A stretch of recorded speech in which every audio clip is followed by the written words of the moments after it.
নমস্কার, আমি পার্থরাজ মিশ্র, শিক্ষক অমরসী রঘুনাথ হাই স্কুল। আপনাদের সবাইকে আজ আরও একবার আমার অ্যারাইজ অ্যান্ড অ্যাওয়েক ইউটিউব চ্যানেলে স্বাগত জানাই।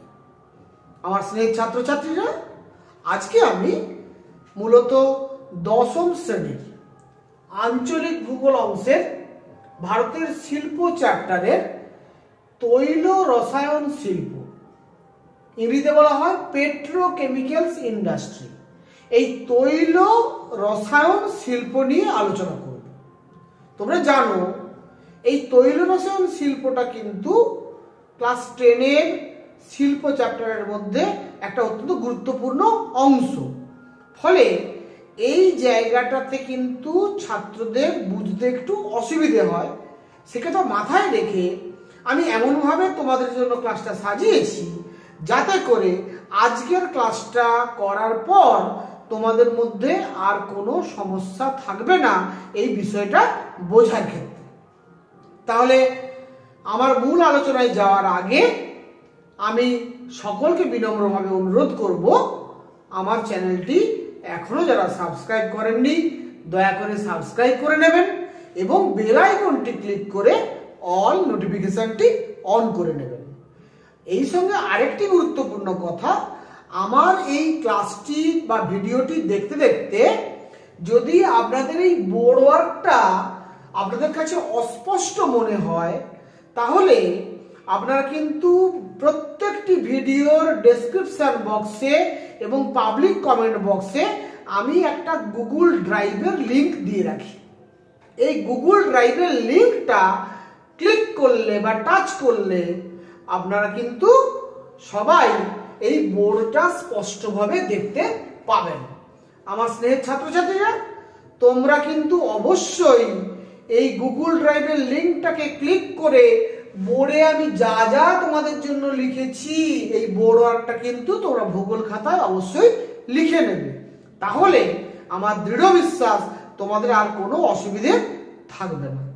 তাহলে আর দেরি না করে আমাদের মূল ক্লাসে ঢুকে যাওয়া যাক। তাহলে ক্লাসের প্রথমে আমরা কি দেখব? প্রথমে আমরা যেটা দেখব সেটা হচ্ছে আজকের এই ক্লাস থেকে আমরা কি কি বিষয় শিখতে পারবো, অর্থাৎ শিক্ষার্থীর কাম্য শিখন উদ্দেশ্যগুলো কি কি, বোঝা গেল? লার্নিং অবজেক্টিভগুলো কি কি। এই লার্নিং অবজেক্টিভগুলো আমি প্রথমে দিয়েছি এই কারণে যে আজকের ক্লাস থেকে আমরা কি কি শিখতে পারবো বা আজকের ক্লাসে যা যা শিখবো তার প্রশ্নগুলো অ্যাকচুয়ালি এইগুলো, অর্থাৎ প্রশ্নগুলো যদি আমরা বুঝে নিতে পারি উত্তরটা আমরা সহজেই কিন্তু বুঝে নিতে পারবো। তাহলে প্রথমেই আমরা জানবো যেটা প্রথম শিখন উদ্দেশ্য, পেট্রোকেমিক্যাল শিল্পের সংজ্ঞা আমরা কিন্তু আজকের ক্লাস থেকে শিখতে পারবো। দ্বিতীয়ত, তৈলশোধন শিল্পের উপজাত দ্রব্যগুলো কি কি সেটাও আমরা বুঝতে পারবো। লক্ষ্য করে দেখো, এটা কিন্তু পেট্রোকেমিক্যাল শিল্প আর এটা কিন্তু তৈল শোধন শিল্প, দুটো কিন্তু একই শিল্প নয়। এইখানটা একটু কিন্তু বুঝে নেওয়ার দরকার আছে। 3 নম্বর বিষয়, অনুসারী শিল্প, এই বিষয়টা সম্পর্কে আমরা ধারণা লাভ করতে পারবো আজকের ক্লাস থেকে, যেটাকে আমরা ইংরেজিতে বলি ডাউনস্ট্রিম ইন্ডাস্ট্রি, অ্যানসিলিয়ারি ইন্ডাস্ট্রি বা বাংলায় বলি অনুসারী শিল্প। সে অনুসারী শিল্প কাকে বলে আমরা বুঝতে পারবো। 4 নম্বর বিষয় কি না, ভারতে পেট্রোরসায়ন শিল্প গড়ে ওঠার পেছনে কি কি কারণ আছে সেটাও কিন্তু আমরা আজকের ক্লাস থেকে বুঝতে পারবো বা বিশ্লেষণ করতে পারবো। 5 নম্বর বিষয় কি না, এই শিল্পটিকে অর্থাৎ পেট্রোরসায়ন শিল্পটিকে, তৈল রসায়ন শিল্পটিকে আমরা আধুনিক শিল্প দানব বলতে পারি বা উদীয়মান শিল্প বলতে পারি। কেন এই শিল্পকে আধুনিক শিল্প দানব বলা হয় বা উদীয়মান শিল্প বলা হয় সেটাও কিন্তু আমরা বুঝতে পারবো। এবং সবশেষে এটাও বুঝবো যে এই শিল্পটা ভারতবর্ষে কিন্তু বন্দরের নিকটবর্তী স্থানে গড়ে উঠেছে। কেন এই শিল্পটা বন্দরের নিকটবর্তী স্থানে গড়ে উঠলো, তার লোকেশন ফ্যাক্টরগুলো কি কি আছে সেটাও কিন্তু আমরা আজকের ক্লাসের পর থেকে বুঝতে পারবো। তাহলে আমার স্নেহের ছাত্রছাত্রীরা, তোমরা কিন্তু লার্নিং অবজেক্টিভগুলো বুঝতে পেরে গেছো। এবারে আমরা চলে আসবো কি মূল আলোচনায়। আলোচনার প্রথমেই আমি জানবো পেট্রোকেমিক্যাল শিল্পের সংজ্ঞা। পেট্রোকেমিক্যাল শিল্প বলতে আমরা কি বুঝি? বাংলায় বলা হয় তৈল রসায়ন শিল্প, আর ইংরেজিতে বলা হয় পেট্রোকেমিক্যাল ইন্ডাস্ট্রি। বাংলায় বলা হয় তৈল রসায়ন শিল্প, আর ইংরেজিতে বলা হয় পেট্রোকেমিক্যাল ইন্ডাস্ট্রি। আমি তোমাদের একটু বলে নিই প্রথমে, পেট্রোকেমিক্যাল ইন্ডাস্ট্রি কিন্তু মাদার ইন্ডাস্ট্রি নয়। এই পেট্রোকেমিক্যাল ইন্ডাস্ট্রির মাদার ইন্ডাস্ট্রি হচ্ছে ওয়েল রিফাইনারি, যেটাকে আমরা বাংলায় বলি তৈল শোধনাগার, বা শিল্পর নাম দিক দিয়ে যদি বলি তৈল শোধন শিল্প। তৈল শোধন শিল্প থেকেই কিন্তু পেট্রোরসায়ন শিল্প সৃষ্টি হয়। তাই আমরা বেসিক্যালি আজকে দুটো শিল্প নিয়ে আলোচনা করব। প্রথম যে মাদার শিল্প, যেটাকে আমরা বলি মাতৃশিল্প হিসাবে আমরা বলতে পারি, মেন ইন্ডাস্ট্রি হিসাবে বলতে পারি, সেটা হচ্ছে তৈল শোধন শিল্প, যেটাকে আমরা বলি ওয়েল রিফাইনারি বা ওয়েল রিফাইন ইন্ডাস্ট্রি। আর ওই ওয়েল রিফাইনারি থেকে আমরা কিন্তু পরবর্তীকালে পেট্রো রসায়ন শিল্প গড়ে তুলতে পারি। তাহলে অ্যাকচুয়ালি কিন্তু দুটো শিল্প, ভালো করে বুঝে নিয়েছো। একটা হচ্ছে ওয়েল রিফাইনারি বা তৈল শোধন শিল্প, আর একটা হচ্ছে পেট্রোকেমিক্যালস বা তৈল রসায়ন শিল্প। এবারে চলে এসো সংজ্ঞাটা দেখে নিই। এবারে সংজ্ঞাটা বুঝতে আর অসুবিধা হবে না এই দুটো শিল্পের কথা মাথায় রাখলে। দেখো আমি লিখেছি, আগে ভালো করে বোর্ডে আমি যে সংজ্ঞাটা দিয়েছি সংজ্ঞাটা তোমরা দেখে নাও। আমি সংজ্ঞাটা পড়ছি, এটা একটা কমপ্লিট ডেফিনেশন তোমরা বলতে পারো। এই ডেফিনেশনটা কিন্তু একটা কমপ্লিট ডেফিনেশন। দেখো, যে শিল্পে তৈল শোধনাগার বা ওয়েল রিফাইনারি থেকে প্রাপ্ত উপজাত দ্রব্যগুলিকে, তাহলে তৈল শোধনাগার থেকে প্রাপ্ত উপজাত দ্রব্যগুলিকে, তাহলে তৈল শোধনাগার থেকে কি কি উপজাত দ্রব্য আমরা পেতে পারি? না পেতে পারি naphtha, propane, butane, hexane, ethane, methane, ethanol, propylene, benzene, butanine. এইগুলোকে আমরা বলছি তৈল শোধনাগার থেকে প্রাপ্ত বিভিন্ন প্রকার উপজাত দ্রব্য। উপজাত দ্রব্য কেন বলছি এটাকে? না এই দ্রব্যগুলো কিন্তু প্রধান তৈল শোধনজাত দ্রব্য নয়। তৈল শোধনাগারে আমরা অ্যাকচুয়ালি কি পাই? তৈল শোধনাগারে আমরা অপরিশোধিত খনিজ তেল থেকে, সেখান থেকে পেট্রোল, ডিজেল, কেরোসিন, গ্যাসোলিন, বিভিন্ন প্রকার প্রাকৃতিক গ্যাস যেমন এলপিজি, সিএনজি, এইগুলো কিন্তু প্রধান দ্রব্য, যেটা কিন্তু তৈল শোধনাগার থেকে আমরা পাই। এই petrol, diesel, kerosene, gasoline, CNG, LPG এগুলো আমরা পেয়ে গেলাম প্রধান দ্রব্য হিসাবে। ঠিক আছে, এবারে এইগুলো উৎপাদন করতে গিয়ে কিন্তু আমরা এইগুলো থেকে পাই naphtha, propane, butane, hexane, ethane, methane, ethanol, propylene, benzene এবং বুটানিন। তার মধ্যে এই ন্যাপথা, প্রোপেন এইগুলো কিন্তু অ্যাকচুয়ালি আমার খনিজ তেল শোধন করলে আসে, আর প্রাকৃতিক গ্যাস থেকে সংশ্লেষ করে, রাসায়নিক সংশ্লেষ করে আমরা হেক্সেন, মিথেন, প্রোপালিন, বুটানিন এইগুলো পেতে পারি। তাহলে বোঝা গেল এগুলো কিন্তু খনিজ তেল, অপরিশোধিত খনিজ তেল এবং প্রাকৃতিক গ্যাস থেকে আমরা কিন্তু রাসায়নিক সংশ্লেষ প্রক্রিয়ায় petrol, diesel, kerosene, gasoline, LPG, CNG বের করে নেওয়ার পর যেগুলো পড়ে থাকে উপজাত দ্রব্য হিসাবে সেইগুলো পেয়ে গেলাম। সেই উপজাত দ্রব্যগুলোকে পুনরায় কাঁচামাল হিসাবে ব্যবহার করে সেখান থেকে আমরা বিটুমিন পেতে পারি, প্যারাফিন পেতে পারি, অ্যাসফাল্ট পেতে পারি, প্লাস্টিক পেতে পারি, পলিথিন পেতে পারি, পলিয়েস্টার, নাইলন, কৃত্রিম রবার, কৃত্রিম তন্তু, রং, ডিটারজেন্ট, কীটনাশক, বিভিন্ন প্রকার অ্যান্টিবায়োটিক ওষুধ সহ অসংখ্য ভোগ্যপণ্য, প্রায় 500 রকমের ভোগ্যপণ্য আমরা উৎপাদন করতে পারি ওই উপজাত দ্রব্যগুলোকে পুনরায় কাঁচামাল হিসাবে কাজে লাগিয়ে। সেই যে শিল্পগুলো, সেই যে শিল্পগুচ্ছ, একসঙ্গে অনেকগুলো শিল্প, সেই শিল্পগুচ্ছকে আমরা একত্রে বলবো তৈল রসায়ন শিল্প বা পেট্রোকেমিক্যাল ইন্ডাস্ট্রি। তাহলে সংজ্ঞার ভেতরেই কিন্তু সমস্ত বক্তব্য লুকিয়ে আছে। পেট্রো রসায়ন শিল্পর সংজ্ঞা বুঝতে গেলে আমাকে প্রথমে তৈল শোধন শিল্পটা বুঝতে হবে। তৈল শোধন শিল্পটা হচ্ছে আমরা মাটির তলা থেকে যে অপরিশোধিত খনিজ তেল উত্তোলন করি, সেই অপরিশোধিত খনিজ তেলকে আমরা তৈল শোধনাগারে পাঠিয়ে সেখান থেকে পেট্রোল, ডিজেল, গ্যাসোলিন, কেরোসিন এগুলো পেতে পারি।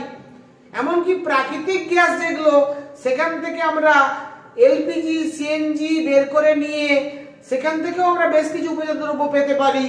যেমন আমি বললাম প্রোপেন, হেক্সেন, মিথেন, ইথেন, প্রোপালিন, বুটানিন, এইগুলো আমরা পেতে পারি। এইগুলো সবই কিন্তু খনিজ তেল এবং প্রাকৃতিক গ্যাসের রাসায়নিক সংশ্লেষ প্রক্রিয়ায় মূল petrol, diesel, gasoline, kerosene, CNG, LPG পাওয়ার পর এইগুলো উপজাত দ্রব্য হিসেবে পড়ে থাকে। সেই দ্রব্যগুলোকে আমরা আবার কাঁচামাল হিসেবে ব্যবহার করছি। সেখানটা ব্যবহার করে আমরা কি পাচ্ছি? সেখানে ব্যবহার করে আমরা বিটুমিন পাচ্ছি। বিটুমিন কি কাজে লাগে? বিটুমিন, অ্যাসফাল্ট এগুলো পিচ রাস্তা তৈরির কাজে লাগে। আমরা জানি সড়ক পথ তৈরির জন্য যে পিচ ব্যবহার করা হয়, সেই পিচ তৈরির জন্য বিটুমিন লাগে, অ্যাসফাল্ট লাগে, ওইগুলো কিন্তু আসছে। প্যারাফিন থেকে কি তৈরি হয়? মোম তৈরি হয়। প্লাস্টিককে তো আজকে আমরা বিভিন্ন কাজে লাগাই। প্লাস্টিকের চেয়ার, টেবিল, প্লাস্টিকের জলের ট্যাঙ্ক, প্লাস্টিকের পাইপ, প্লাস্টিকের ডাইনিং টেবিল, প্লাস্টিকের প্রচুর জিনিস আজকে আমরা ব্যবহার করছি। পলিথিন আমরা প্রতি মুহূর্তে ব্যবহার করছি। পলিয়েস্টারের জামা কাপড় ব্যবহার করছি। নাইলনের বিভিন্ন প্রকার জিনিসপত্র তৈরি করছি। কৃত্রিম রবার তৈরি করছি, যেখান থেকে টায়ার, টিউব তৈরি হচ্ছে। এছাড়া বিভিন্ন প্রকার রং তৈরি হচ্ছে। ডিটারজেন্ট পাউডার, যেখান দিয়ে আমরা জামা কাপড় কাচার জন্য যে পাউডার ব্যবহার করি, ডিটারজেন্ট পাউডার তৈরি হচ্ছে। বিভিন্ন প্রকার কৃষি ক্ষেত্রে ব্যবহৃত কীটনাশক ওষুধ পোকামাকড় মারার জন্য। প্রচুর অ্যান্টিবায়োটিক, যেটা আমাদের একেবারে প্রাণকে রক্ষা করতে সাহায্য করে। এইরকম অসংখ্য ভোগ্যপণ্য আমরা যে উৎপাদন করতে পারি, যে শিল্পের মাধ্যমে, যে শিল্পগুচ্ছকে, সেই শিল্পগুচ্ছকে আমরা একত্রে বলছি তৈল রসায়ন শিল্প বা পেট্রোকেমিক্যাল ইন্ডাস্ট্রি। সংজ্ঞাটা যদি বুঝে নাও তাহলে পুরো ব্যাপারটা বোঝা হয়ে গেল। কেন বলছি কথাটা? 2 নম্বর যে আমার কাম্য শিখন উদ্দেশ্য আছে, সেটা কি বলা আছে? তৈল শোধন শিল্পের উপজাত দ্রব্যগুলো কি কি? দেখো আমার সংজ্ঞার মধ্যেই বলা আছে উপজাত দ্রব্যগুলো naphtha, propane, butane, hexane, ethane, methane, ethanol, propenyl, benzene, এগুলো হচ্ছে উপজাত দ্রব্য। তাহলে উপজাত দ্রব্যগুলো কি কি জিজ্ঞেস করলে তুমি এই নামগুলো বললেই হবে। 3 নম্বর শিখন উদ্দেশ্য কি বলা আছে? যে অনুসারী শিল্প ব্যাপারটা কি? ডাউনস্ট্রিম ইন্ডাস্ট্রি বলতে কি বুঝি? অ্যান্সিলিয়ারি ইন্ডাস্ট্রি বলতে কি বুঝি? ডাউনস্ট্রিম ইন্ডাস্ট্রি হচ্ছে আমার মাদার ইন্ডাস্ট্রি হচ্ছে অয়েল রিফাইনারি, তৈল শোধনাগার, তৈল শোধন শিল্প, এটা হচ্ছে মাদার ইন্ডাস্ট্রি। এই মাদার ইন্ডাস্ট্রিকে কেন্দ্র করে তার চারিদিকে, তার পার্শ্ববর্তী অঞ্চলে এই যে অসংখ্য তৈল রসায়ন শিল্প গড়ে উঠছে, এই অসংখ্য তৈল রসায়ন শিল্পকে আমরা বলছি অ্যান্সিলিয়ারি ইন্ডাস্ট্রি, ডাউনস্ট্রিম ইন্ডাস্ট্রি বা অনুসারী শিল্প। কারণ মাদার ইন্ডাস্ট্রি তৈল শোধন শিল্প, তাকে কেন্দ্র করে বাকি শিল্পগুলো গড়ে উঠছে। প্রায় 500 প্রকার দ্রব্য, ভোগ্যপণ্য আমরা এখান থেকে পেতে পারি। তাই এটাকে আমরা বলছি, কি বলছি? এটাকে আমরা অনুসারী শিল্প বলছি। তাহলে অনুসারী শিল্প ব্যাপারটা কি আমার বোঝা হয়ে গেল। এবার 4 নম্বর যে পয়েন্টটা, যে ভারতে পেট্রোরসায়ন শিল্প গড়ে ওঠার কারণগুলো কি কি, সেটা আমরা বিশ্লেষণ করি। ভারতবর্ষে পেট্রোরসায়ন শিল্প কেন গড়ে উঠলো, সেখানে কিন্তু আমি তোমাদের জন্য কতগুলো পয়েন্ট এখানে লিখে দিয়েছি। এই পয়েন্টগুলো আমি ইলাবোরেটলি আমি তোমাদের কাছে উপস্থাপন করব। তোমরা যদি একটু ভালো করে মন দিয়ে শোনো তাহলে কিন্তু তোমরাও লিখতে পারবে। প্রথমে দেখো ভারতবর্ষে এই শিল্প গড়ে ওঠার কারণ। প্রথম পয়েন্ট আমি বলছি কাঁচামালের প্রাপ্যতা। পেট্রোরসায়ন শিল্পের প্রধান কাঁচামাল কি?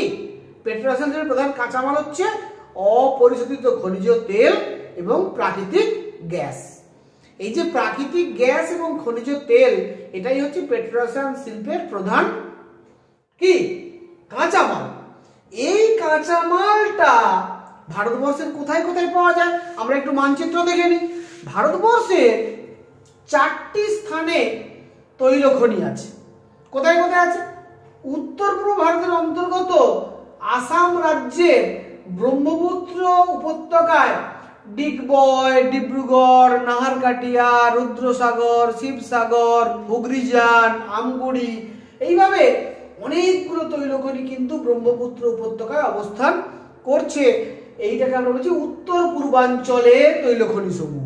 মূলত আসাম রাজ্যেই তৈল খনিগুলো অবস্থান করছে, ব্রহ্মপুত্র উপত্যকাতে অবস্থান করছে। আমি নামগুলো আবারও বলছি। প্রাচীনতম তৈল খনি হচ্ছে ডিগবয়। ডিগবয় ভারতের প্রাচীনতম তৈল খনি। ডিগবয় আছে, ডিব্রুগড় আছে, বঙ্গাইগাঁও আছে, শিবসাগর আছে, রুদ্রসাগর আছে, হুগরিজান আছে, আমগুড়ি আছে, নাহারকাটিয়া আছে। এইগুলো সব এই আসাম রাজ্যে অবস্থিত। এইটা একটা অঞ্চল ভারতবর্ষের উত্তর পূর্বাঞ্চল। এছাড়া আছে মহারাষ্ট্র রাজ্যের রাজধানী মুম্বাই। এই মুম্বাই শহর থেকে আরব সাগরের অভ্যন্তরে 76 কিলোমিটার উত্তর পশ্চিমে আরব সাগরের তলদেশে, জলের তলায় আরব সাগরের তলদেশে একটা বিশাল তৈল খনি আছে যার নাম বোম্বে হাই। এই বোম্বে হাই তৈল খনিটা হচ্ছে ভারতের বৃহত্তম তৈল খনি। তাহলে ডিগবয়টা হচ্ছে প্রাচীনতম তৈল খনি, আর বোম্বে হাই যেটা আরব সাগরের তলদেশে আছে, মুম্বাই শহরের 76 কিলোমিটার উত্তর পশ্চিম দিকে আরব সাগরের তলায় আছে, সেটা হচ্ছে ভারতের বৃহত্তম তৈল খনি। বোঝা গেল? প্রায় 2000 বর্গ কিলোমিটার এলাকা জুড়ে সমুদ্রের তলায় মাটিতে কিন্তু এই তৈল খনিটা অবস্থান করছে। ঠিক আছে? তাহলে মহারাষ্ট্র কিন্তু বোম্বে হাই এটা কিন্তু মহারাষ্ট্রের অন্তর্গত। আর গুজরাট রাজ্যের আমরা জানি আঙ্কেলেশ্বর, কোসাম্বা, কালোল, ঢোলকা ইত্যাদি স্থানে তৈল খনি আছে। তাহলে গুজরাটের কাম্বে উপসাগর তীরবর্তী অঞ্চলে আঙ্কেলেশ্বর, কোসাম্বা, কালোল, ঢোলকা ইত্যাদি তৈল খনি। মহারাষ্ট্রের আমরা মুম্বাই শহরের উত্তর পশ্চিম দিকে আরব সাগরের তলায় বোম্বে হাই তৈল খনি। এখানে উত্তর পূর্ব ভারতের আসামের ডিগবয়, রুদ্রসাগর, শিবসাগর, ব্রহ্মপুত্র উপত্যকা তৈল খনি। এবং এখানে যে কাবেরী এবং গোদাবরী বদ্বীপ অঞ্চল আছে, এই কাবেরী এবং গোদাবরী এই বদ্বীপ অঞ্চলটাকে আমরা বলি কেজি বেসিন। কে মিন্স কাবেরী আর জে মিন্স গোদাবরী। কে মিন্স কাবেরী আর জি মিন্স গোদাবরী। এই কাবেরী এবং গোদাবরী যে বদ্বীপ, এটার নাম কেজি বেসিন। আমরা বলতে পারি করমণ্ডল উপকূল বা তামিলনাড়ুর উপকূল বা কেজি বেসিন। এখানেও কিন্তু সর্বশেষ আমরা তৈল খনি আবিষ্কার করতে পেরেছি। তাহলে ভারতবর্ষের 4টি অঞ্চলে তেল পাওয়া গেছে। একটা উত্তর পূর্ব ভারত, একটা মহারাষ্ট্র রাজ্যের অন্তর্গত আরব সাগরের তলদেশে বোম্বে হাই, গুজরাটের আঙ্কেলেশ্বর, কোসাম্বা, কালোল, ঢোলকা ইত্যাদি স্থান এবং কেজি বেসিন। এই 4টে স্থানে মূলত ভারতবর্ষের তৈল খনিগুলো অবস্থিত। এই তৈল খনিগুলো থেকে যে সমস্ত তেল আমরা উত্তোলন করি, সেই তেলগুলো কিন্তু প্রথমে যায় কোথায়? তৈল শোধনাগারে যায়। তৈল শোধনাগারে গিয়ে সেখানে কি হয় না, ওখান থেকে আমরা পেট্রোল, ডিজেল, কেরোসিন, গ্যাসোলিন এগুলোকে আলাদা করি এবং প্রাকৃতিক গ্যাস থেকে আমরা এলপিজি, সিএনজি তৈরি করার পর এই সমস্ত খনিজ তেলগুলো আমরা বের করে নেওয়ার পর তার যে উপজাত দ্রব্যগুলো পাই, সেই উপজাত দ্রব্যগুলোকে, তার মধ্যে প্রধান উপজাত দ্রব্য হচ্ছে ন্যাপথা, এইগুলোকে কিন্তু আমরা আবার কাঁচামাল হিসেবে ব্যবহার করছি। ব্যবহার করে সেখান থেকে আমরা অসংখ্য ভোগ্যপণ্য উৎপাদন করছি, যাকে আমরা একত্রে বলছি পেট্রো রসায়ন শিল্প বা পেট্রোকেমিক্যাল ইন্ডাস্ট্রি। তাহলে আমার আলোচনার বিষয় ছিল কাঁচামালের প্রাপ্যতা। তাহলে ভারতবর্ষের এই তৈল খনিগুলো থেকে প্রাপ্ত তেল তুলে এনে সেই তেলটাকে তৈল শোধনাগারে শোধন করার পর সেই তৈল শোধনাগারে যে সমস্ত উপজাত দ্রব্যগুলো পাওয়া যায়, সেই উপজাত দ্রব্যগুলোকে আমরা পুনরায় কাজে লাগিয়ে আমরা বিভিন্ন প্রকার যে দ্রব্য উৎপাদন করি, এটা কিন্তু এই শিল্পটা গড়ে ওঠার জন্য একটা গুরুত্বপূর্ণ কারণ। কিন্তু এখানে একটা কথা খুব মনে রাখার বিষয় আছে, সেটা কি না, ভারতবর্ষ একটা বিশাল জনবহুল দেশ, পৃথিবীর দ্বিতীয় বৃহত্তম জনসংখ্যার দেশ ভারত। ভারতবর্ষে তেলের চাহিদা ব্যাপক। ভারতবর্ষে যে তেলের চাহিদা, সেই তুলনায় ভারতবর্ষে কিন্তু তেল উত্তোলন খুব কম হয়। তাই আমরা কি করি, আমরা প্রচুর পরিমাণে তেল বিদেশ থেকে, মূলত মধ্যপ্রাচ্যের দেশগুলো থেকে, মূলত ইরান থেকে আমদানি করি। মধ্যপ্রাচ্য কোনটা না, এই যে আরব সাগর দেখতে পাচ্ছ, আরব সাগরটা পেরিয়ে গেলেই কিন্তু আমরা সৌদি আরবে পৌঁছে যাব। সৌদি আরব, ইরাক, ইরান, কুয়েত, কাতার, সংযুক্ত আরব আমিরশাহী, ওমান, ইয়েমেন, এই যে দেশগুলোর নাম বললাম, আমি আবারও বলছি, সৌদি আরব, ইরাক, ইরান, কুয়েত, কাতার, সংযুক্ত আরব আমিরশাহী, ইয়েমেন, ওমান, এই দেশগুলোকে আমরা বলি মধ্যপ্রাচ্যের দেশ, পারস্য উপসাগরের তীরবর্তী দেশ। এই দেশগুলো অ্যাকচুয়ালি দক্ষিণ পশ্চিম এশিয়ার অন্তর্গত দেশ। এই দেশগুলোতে প্রচুর তেল পাওয়া যায় এবং এই দেশগুলো থেকেই ভারতবর্ষ তেল আমদানি করে। মূলত ভারতবর্ষ তেল আমদানি করে ইরান থেকে। এই ইরান থেকেই ভারতবর্ষে কিন্তু ভারতবর্ষের মোট চাহিদার প্রায় 88% থেকে 90% তেল আমদানি করতে হয়, যেহেতু ভারতবর্ষের জনসংখ্যা বেশি, যেহেতু ভারতবর্ষের তেলের চাহিদা ব্যাপক। তাই ভারতবর্ষে কিন্তু যে তৈল খনিগুলো আছে, এই তৈল খনিগুলো থেকে যে তেল পাই, সেটা মাত্র ভারতবর্ষের চাহিদার 10% কাছাকাছি। বাকি 90% তেল কিন্তু আমরা আমদানিকৃত অপরিশোধিত খনিজ তেল থেকে পেট্রোরসায়ন শিল্প গড়ে তুলেছি। তাই আমি প্রথম পয়েন্টে কি লিখেছি, কাঁচামালের প্রাপ্যতা। ভারতবর্ষের যে তৈল খনিগুলো আছে সেগুলোর অবস্থান বললাম, সেখান থেকে যে আমরা খনিজ তেল পাচ্ছি, সেটাকে আমরা তৈল শোধনাগারে পাঠিয়ে কিভাবে পরবর্তীকালে সেখান থেকে পেট্রোরসায়ন শিল্প তৈরি করছি, সেই কাঁচামালটা আমরা পাচ্ছি। আর বিদেশ থেকে আমরা অপরিশোধিত খনিজ তেল আমদানি করে সেই তেলটাকে আমরা শোধন করে সেখান থেকে আমরা পেট্রোকেমিক্যাল শিল্প গড়ে তুলতে পারছি। তাই দুটো পয়েন্ট আমি এখানে লিখেছি। নেক্সট কি দেখবো না, শক্তি সম্পদের প্রাচুর্য। শক্তি সম্পদ বলতে কি বোঝায় না, মূলত জলবিদ্যুৎ, তাপবিদ্যুৎ, আণবিক বিদ্যুৎ। বিদ্যুৎ ছাড়া শিল্প কখনো গড়ে উঠতে পারে না। আমরা জানি এই যে মহারাষ্ট্র এবং গুজরাট, এই দুটো রাজ্যে যেহেতু তেল পাওয়া যায় এবং এই দুটো রাজ্যে সেই খনিজ তেলকে কাজে লাগিয়ে সেখানে কিন্তু আমরা বিভিন্ন তাপবিদ্যুৎ কেন্দ্র গড়ে উঠতে দেখেছি। যেমন ট্রম্বেতে, নাসিকে আমরা তাপবিদ্যুৎ কেন্দ্র গড়ে উঠতে দেখেছি খনিজ তেলের উপর নির্ভর করে। শুধু তাপবিদ্যুৎ নয়, এখানে কিন্তু আমরা জানি ভীরা, ভিতপুরি, খোপালি, এই সমস্ত নদীগুলোতে কিন্তু জলবিদ্যুৎ উৎপাদন করা হয়। এবং আমাদের মহারাষ্ট্রের মুম্বাই শহরের নিকটবর্তী তারাপুর এবং কাকরাপাড়া, গুজরাটের অন্তর্গত, এই দুটো জায়গাতে আণবিক বিদ্যুৎ কেন্দ্র স্থাপিত হয়েছে। তাহলে কাকরাপাড়া এবং তারাপুরের আণবিক বিদ্যুৎ, ভীরা, ভিতপুরি, খোপালি ইত্যাদি স্থান থেকে প্রাপ্ত জলবিদ্যুৎ এবং ট্রম্বে, নাসিক ইত্যাদি স্থান থেকে প্রাপ্য তাপবিদ্যুৎ, খনিজ তেল নির্ভর তাপবিদ্যুৎ, ডিজেল চালিত তাপবিদ্যুৎ উৎপাদন করে আমরা কিন্তু এই অঞ্চলের শক্তি সম্পদের চাহিদা মেটাতে পারি। ফলে এই বিদ্যুতের প্রাচুর্য এই অঞ্চলে কিন্তু পেট্রোকেমিক্যাল শিল্প তথা তৈল শোধন শিল্প গড়ে তুলতে সাহায্য করেছে। এরপর আসছি বন্দরের অবস্থান, 3 নম্বর পয়েন্ট, ভেরি ইম্পর্টেন্ট পয়েন্ট। বন্দরের অবস্থান কেন না, আমি একটু আগে পড়লাম যে ভারতবর্ষে মোট যা তেল উত্তোলন করা হয় ভারতবর্ষের খনিগুলো থেকে, সেটা ভারতবর্ষের মোট চাহিদার মাত্র 10%। বাকি 90% তেল আমরা মধ্যপ্রাচ্যের দেশ থেকে প্রধানত আমদানি করি।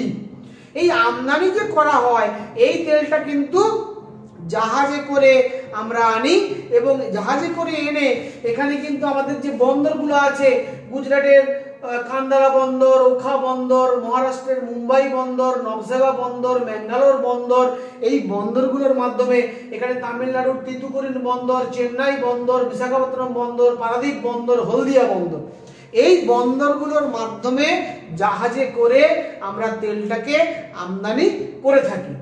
এই বন্দরটা ব্যবহার করি বলেই আমরা বিদেশ থেকে কম খরচে তেলটাকে আনতে পারি। পরিবহন খরচ আমার কম লাগে জলপথটাকে ব্যবহার করার জন্য, আর এই বন্দরগুলো থাকার জন্য আমরা কিন্তু জাহাজ থেকে তেলটা সহজেই আমরা আমাদের তৈল শোধনাগারে পাঠাতে পারি। তাহলে এই বন্দরগুলোর অবস্থান কিন্তু পেট্রোরসায়ন শিল্প তথা তৈলশোধন শিল্প স্থাপন করতে অত্যন্ত গুরুত্বপূর্ণ ভূমিকা পালন করছে। নেক্সট আসছি সুলভ জল সম্পদ। তোমরা লক্ষ্য করে দেখবে যেহেতু বন্দরের নিকটবর্তী স্থানে এই শিল্পগুলো গড়ে উঠছে এবং নদীর তীরবর্তী অঞ্চলে গড়ে উঠছে, তাই শিল্পের জন্য প্রয়োজনীয় জলের অভাব কিন্তু এখানে হয় না। এছাড়াও শুধুমাত্র বন্দর নয়, সড়ক পথে, রেলপথে, আকাশ পথে, রজ্জু পথে এবং নলপথে, মূলত নলপথে মাটির তলা দিয়ে পাইপ লাইনের মাধ্যমে আমরা কিন্তু এই উন্নত পরিবহন ব্যবস্থা গড়ে তুলতে পেরেছি বলে ভারতবর্ষের বিভিন্ন এলাকায় তোমরা জানো সোনালী চতুর্ভুজ যোজনা, তোমরা জানো উপকূল বরাবর আমাদের কিন্তু সমস্ত বন্দরগুলোকে কানেক্ট করে একটা জাতীয় সড়ক গড়ে তোলা হয়েছে। 4টে মেট্রোপলিটন সিটিকে আমরা চতুর্ভুজ আকারে যুক্ত করেছি, যেটাকে আমরা বলি সোনালী চতুর্ভুজ যোজনা।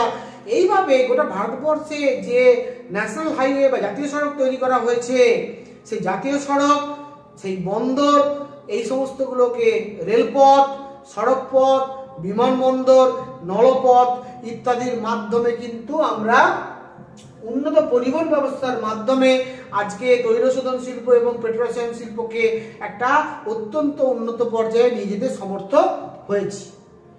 নেক্সট হচ্ছে ব্যাপক চাহিদা। আমি একটু আগেই বলেছি যে ভারতবর্ষ একটা অত্যন্ত জনবহুল দেশ, তাহলে ভারতবর্ষের তেল এবং তৈলজাত দ্রব্য এর ব্যাপক চাহিদা আছে।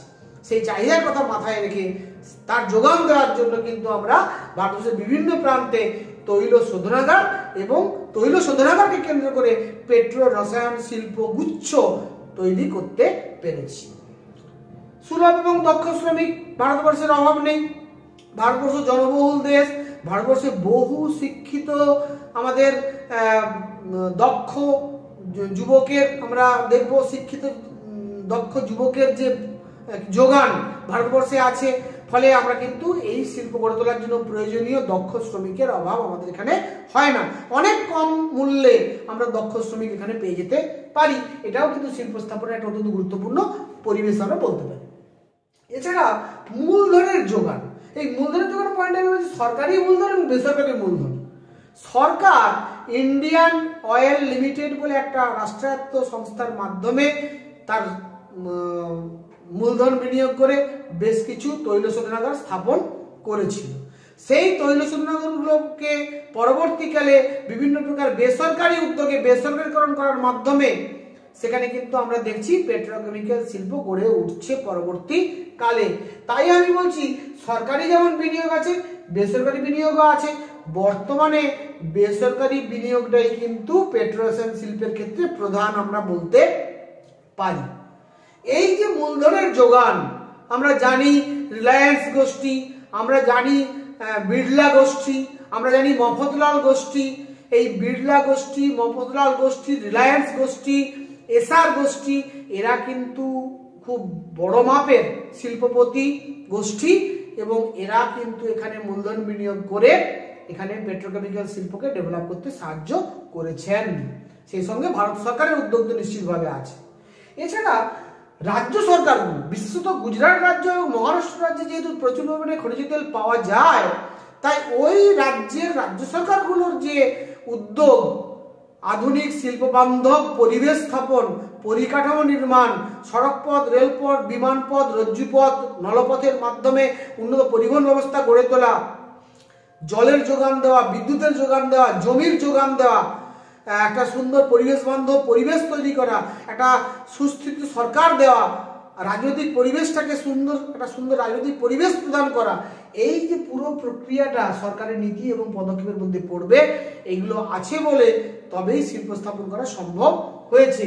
সর্বোপরি উন্নত প্রযুক্তিবিদ্যার ব্যবহার করে বিদেশ থেকে প্রযুক্তিবিদ্যা আমদানি করে আজকে কিন্তু ভারতবর্ষ পেট্রোরসায়ন শিল্পে একটা অত্যন্ত গুরুত্বপূর্ণ জায়গায় পৌঁছে গেছে। এটা আমরা কিন্তু অকপটে বলতে পারি। লক্ষ্য করে দেখো, এই কাঁচামাল, শক্তি সম্পদ, সুলভ জলসম্পদ, বন্দরের অবস্থান, এগুলোকে আমরা বলতে পারি প্রাকৃতিক কারণ। আবার দেখো উন্নত পরিবহন ব্যবস্থা, চাহিদা, সুলভ এবং দক্ষ শ্রমিক, মূলধনের যোগান, সরকারি নীতি এবং উন্নত প্রযুক্তিবিদ্যার ব্যবহার, এগুলো কিন্তু অ্যাকচুয়ালি অর্থনৈতিক কারণ বা সাংস্কৃতিক কারণ। এই প্রাকৃতিক এবং অর্থনৈতিক কারণগুলো একেবারে পজিটিভ হওয়ার জন্য ভারতবর্ষে কিন্তু এই ধরনের পেট্রোরসায়ন শিল্প গড়ে উঠতে পেরেছে।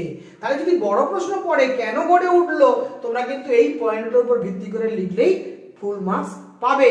সঙ্গে ভারতের একটা আউটলাইন ম্যাপ আঁকবে, আউটলাইন ম্যাপ এঁকে কোথায় কোথায় এইরকম তৈল শোধনাগার এবং পেট্রোকেমিক্যালস গড়ে উঠেছে তোমরা যদি পয়েন্টিং করে দিতে পারো আর কোনো অসুবিধা থাকার কথা নয়। এরপরে আমি আসছি এই শিল্পকে কেন আধুনিক শিল্প দানব বলছি। আধুনিক শিল্প দানব কেন বলা হচ্ছে? দেখো নামটা শিল্প দানব কেন না, মূল শিল্প তৈল শোধন শিল্প, তাকে কেন্দ্র করে তার উপজাত দ্রব্যগুলোকে কাজে লাগিয়ে আমরা সেখান থেকে অসংখ্য অনুসারী শিল্প গড়ে তুলছি। ফলে ওই অঞ্চলটা একটা বিরাট শিল্পাঞ্চলে রূপান্তরিত হচ্ছে। একটা প্রধান শিল্প তৈল শোধন শিল্পকে কেন্দ্র করে অনেকগুলো শিল্প গড়ে উঠছে, অনেকগুলো অনুসারী শিল্প গড়ে উঠছে, বিরাট শিল্পাঞ্চল গড়ে উঠছে। এই কারণে পেট্রোরসায়ন শিল্পকে আমরা আধুনিক শিল্প দানব বলতে পারি, কারণ এই অঞ্চলে কিন্তু দারুণ পরিকাঠামো নির্মাণ হয়ে যাবে, প্রচুর মানুষের কর্মসংস্থান হবে, সরকারের ব্যাপক রাজস্ব আদায় হবে, মানুষের মাথাপিছু আয় বাড়বে, মানুষের কর্মসংস্থান হবে। সব মিলিয়ে এই শিল্পাঞ্চলকে কিন্তু আমরা শিল্প দানব হিসাবে উল্লেখ করতে পারি। এরপরে এই শিল্পকে আমরা উদীয়মান শিল্প বলা হয়। কেন উদীয়মান শিল্প বলা হয় না, উদীয়মান শিল্প বা সানরাইজ ইন্ডাস্ট্রি বলতে আমরা এটাই বুঝি যে খুব বেশি দিনের পুরনো নয় এই শিল্পটা। আমাদের ভারতবর্ষের বুকে সর্বপ্রথম 1966 সালে আধুনিক প্রযুক্তিবিদ্যাকে কাজে লাগিয়ে ট্রম্বে শহরে ইউনিয়ন কার্বাইড লিমিটেড সংস্থার অধীনে আমরা কিন্তু তৈল শোধন শিল্প এবং তাকে কেন্দ্র করে পেট্রোরসায়ন শিল্প গড়ে উঠতে দেখেছি।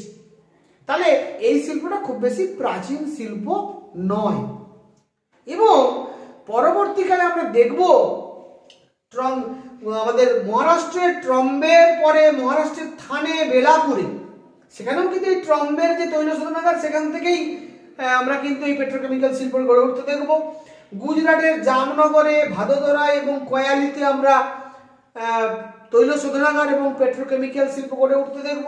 পশ্চিমবঙ্গের হলদিয়াতে মূলত বিদেশ থেকে আমদানিকৃত তেল তৈল শোধন করে আইওসি যে তৈল শোধনাগার আছে সেই তৈল শোধনাগারকে কেন্দ্র করে কিন্তু এখানেও পেট্রোকেমিক্যাল শিল্প গড়ে উঠেছে পশ্চিমবঙ্গের হলদিয়া নামক স্থানে, হলদিয়া বন্দরের নিকটবর্তী অঞ্চলে।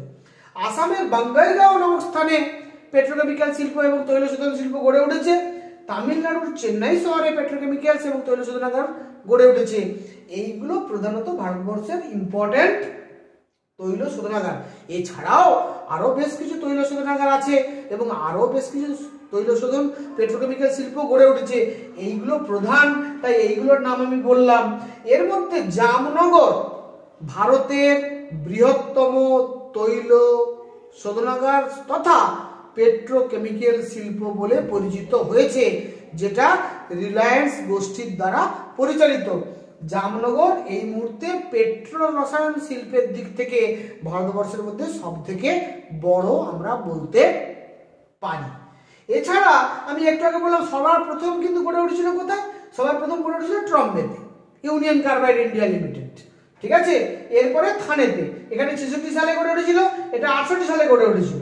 তারপরে জামনগরে গড়ে উঠেছে 1977 সালে, জামনগরে গড়ে উঠেছে 1977 সালে। আমাদের হলদিয়াতেও গড়ে উঠেছে 1970-এর দশকে, 70-71 সালে শুরু হয়েছে তৈল শোধনাগার। পরবর্তীকালে পেট্রো রসায়ন শিল্প গড়ে উঠতে আরো বেশ কিছুদিন সময় লেগেছে। আমরা জানি পূর্ণেন্দু চ্যাটার্জি শিল্প গোষ্ঠীর মাধ্যমে কিন্তু এই পশ্চিমবঙ্গের হলদিয়াতে পেট্রোকেমিক্যাল শিল্পের বিস্তার ঘটেছে। একইভাবে আসামের বঙ্গাইগাঁওতে এবং তামিলনাড়ুর চেন্নাইতে ওখানে যে মানালি তৈল শোধনাগার আছে তাকে কেন্দ্র করে আমরা পেট্রোকেমিক্যাল শিল্প গড়ে উঠতে দেখব। তাহলে তোমরা নিশ্চিতভাবে বুঝতে পারছো যে ভারতবর্ষের গুরুত্বপূর্ণ তৈল শোধনাগারগুলো কোথায় কোথায় অবস্থিত, বা তৈল শোধনাগারগুলোকে কেন্দ্র করে পেট্রোকেমিক্যালস কোথায় কোথায় গড়ে উঠেছে সেটা নিশ্চয়ই তোমরা বুঝতে পেরে যাচ্ছ। তাহলে আমরা এখান থেকে কি কি শিখলাম আরেকবার দেখে নাও। প্রথমে দেখলাম সংজ্ঞা, পেট্রোরসায়ন শিল্প কাকে বলে। পেট্রোরসায়ন শিল্প পড়তে গিয়ে তৈল শোধন শিল্প জানলাম, তার উপজাত দ্রব্য কি কি জানলাম, তার অনুসারী শিল্প কি কি জানলাম, সামগ্রিকভাবে ওটাকে বলছি পেট্রোরসায়ন শিল্প। তারপরে আমরা কি জানলাম না এই শিল্পটা গড়ে ওঠার পেছনে কি কারণ আছে, ভারতবর্ষে কেন গড়ে উঠলো, তার পেছনে কি কি অনুকূল পরিবেশ আছে সেটা আমরা আলোচনা করলাম। সবশেষে এই শিল্পকে আধুনিক শিল্প দানব কেন বলা হয়, একে উদীয়মান শিল্প কেন বলা হয়, এবং ভারতবর্ষের কোথায় কোথায় এই পেট্রোকেমিক্যালস গুলো গড়ে উঠেছে সবটা কিন্তু আমি আলোচনা করলাম বিস্তৃত ভাবে। আমার স্নেহের ছাত্রছাত্রীরা, আমার বিশ্বাস তোমরা কিন্তু পুরো ব্যাপারটা নিশ্চয়ই বুঝতে পেরেছো। যদি তোমাদের ভিডিওটা ভালো লেগে থাকে, উপকারে লেগে থাকে, অবশ্যই একটা লাইক দিও, বন্ধু বান্ধবদের শেয়ার করো, এবং এখনো যদি চ্যানেলটা সাবস্ক্রাইব না করে থাকো চ্যানেলটা সাবস্ক্রাইব করে নিও, এবং বন্ধুদেরকেও চ্যানেলটি সাবস্ক্রাইব করার জন্য তোমরা উপদেশ দিও। এই কথা বলে সবাইকে যথাযোগ্য স্থানে আরো একবার সম্মান, শ্রদ্ধা, শুভেচ্ছা জানিয়ে, আমার স্নেহের ছাত্রদের ভালোবাসা জানিয়ে, তোমাদের যদি কোনো প্রশ্ন থাকে কমেন্ট বক্সে প্রশ্ন রেখে আজকের ক্লাসটা এখানেই আমি শেষ করছি। Thank you very much.